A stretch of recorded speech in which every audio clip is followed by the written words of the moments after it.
Warning. This program contains coarse humor and a sense of language that some people might not share. Viewer discretion is advised. I don't know how much time I spent just watching Lena sleep. It might have been a couple of minutes, or it might have been a couple of hours. Finally, she awakened. Good morning. Lena smiled tenderly. Come here. She rose and hugged me. I didn't resist and just plopped down on the bed. You're so wonderful. She whispered in my ear, kissing my neck. You too. But my voice hesitated. Want to do it again? She asked playfully. Hold on. I moved her away gently. You know, all this is anything but simple. When we just met, you seemed to be one person, then you seemed to be another one, and today, now I can't understand at all who you're really like. And yet again, what you did to Alyssa. Her again. Lena covered up with the blanket and turned away. Didn't you like what we did? Do you want to go back to her, too? Now I won't hold you back. Come on, compare us. I'll leave you her address. You can tell me who's better. We can have a threesome. She sounded like she wasn't talking about me or her. Like she was just talking about complete strangers. There you go again, I sighed. Throughout today, you should have realized that the last person I would want to think about now would be Alyssa. Okay, you're right. She turned to me, smiled, and hugged me tightly. Hold on. I still have to understand. Why? I can't just simply... And yes, I do care. That's why I need to know who you really are. I'm just me. She answered with the same languid voice. My brakes started to break from all these emotions. I have to calm down somehow. I jumped to my feet and moved across to sit opposite the bed. Fine.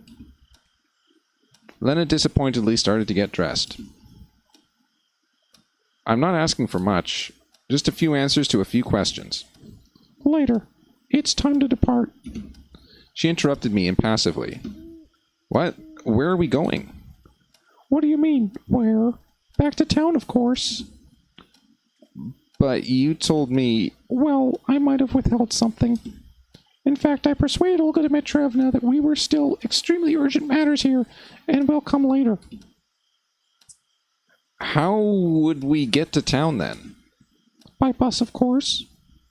There are no buses here, I grinned. What do you mean, no buses? Of course there are. Route 410. I didn't know whether I should believe it or not, but the situation seemed to be going out of control. I wouldn't argue. Okay, I managed cautiously. Come on, get packed. Meet me at the square in 10 minutes. Okay. I gave up asking and left the cabin. Frankly speaking, I had almost nothing to pack. I tossed my winter clothing into a bag and headed to the square. Lena was already waiting for me with a gym bag on her shoulder. You don't seem to have a lot of baggage. It's just enough.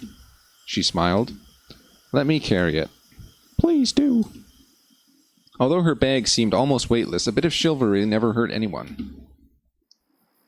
We were walking, and Lena was constantly telling jokes, anecdotes, funny stories, and never stopped laughing.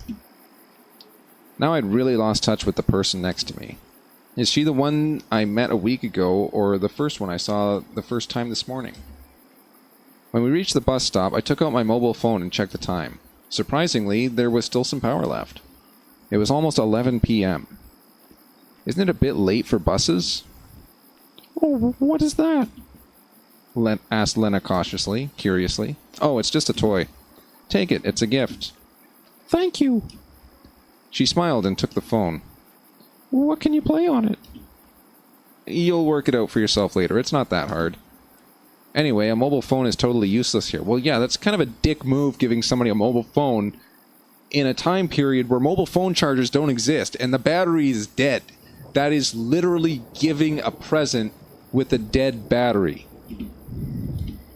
Ugh, I don't even know. We waited for about half an hour, and Lena just kept talking and talking.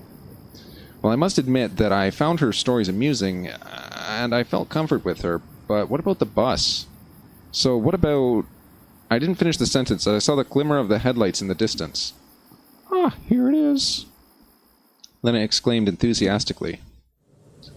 The bus was slowly carrying us away from the 7he404guy pioneer camp, and I just wanted to believe that we'd never go back.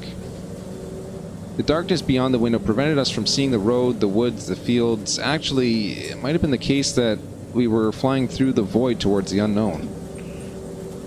Anyway, I couldn't care less about the surroundings. I just kept listening to Lena. Perhaps she had more words today than she had throughout her entire past life. You know, I interrupted her at last. I still don't understand. What exactly? She smiled. How come you could be so hesitant, so humble at first, unable to string two words together, and then... like this? Is it that important? Yes, for me it is. Well... She took a deep breath before answering. See, I've always been the way you saw me when we first met. I was like that in public. I wasn't able to live as I wanted since childhood, so I put on a mask. She went silent. Oh, well, let's not go too deep into that. Lena laughed and cuddled my arm, pressing her body tightly against me. Okay, I get it. It was probably very hard for her to discuss it indeed. Anyway, I got a lot from such a short explanation. Still, can I be sure you won't turn into that one again? That you won't retreat into your shell, won't surrender to your anger and rage? That depends on you. Lena smiled shyly. It was just now that I realized that I'm playing a high-stakes game. On the one hand, I've spent a week in this obscure world just trying to find some answers, and I have nothing to my name, nowhere to return to. On the other hand, there's this girl who obviously matters so much to me. I almost didn't need to think about whether I had any feelings for Lena. I just wanted to be by her side, look at her, listen to her voice. I liked the way she was. I assured myself that this is it. The real Lena is in front of me.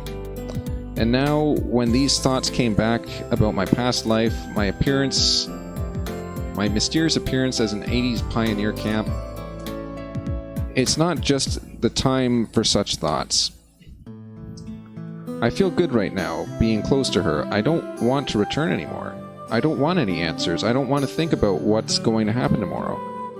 If it's up to me, then I just want to believe that you'll always be the way you are now.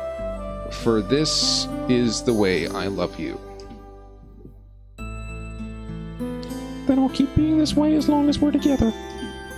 She hugged me even tighter.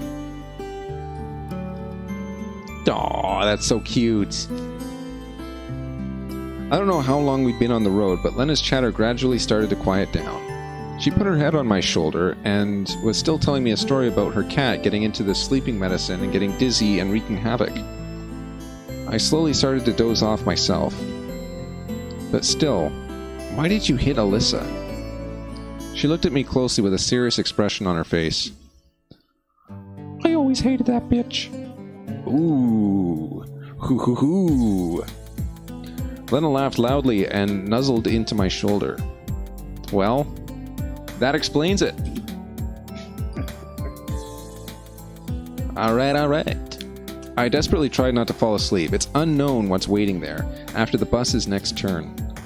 It might be a new life waiting for me, or it might be the end of this fairy tale, and I'll be buried into the coffin of the peeling walls of a ceiling of my toll-earned apartment. But it was a losing battle. Morpheus had summoned legions of monsters under the command of fatigue, exhaustion, desolation, and uncertainty. And I had no chance to win the battle against these four horsemen of the apocalypse, and I drifted off to sleep.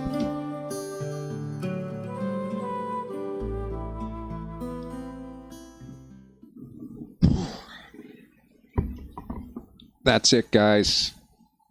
That's it.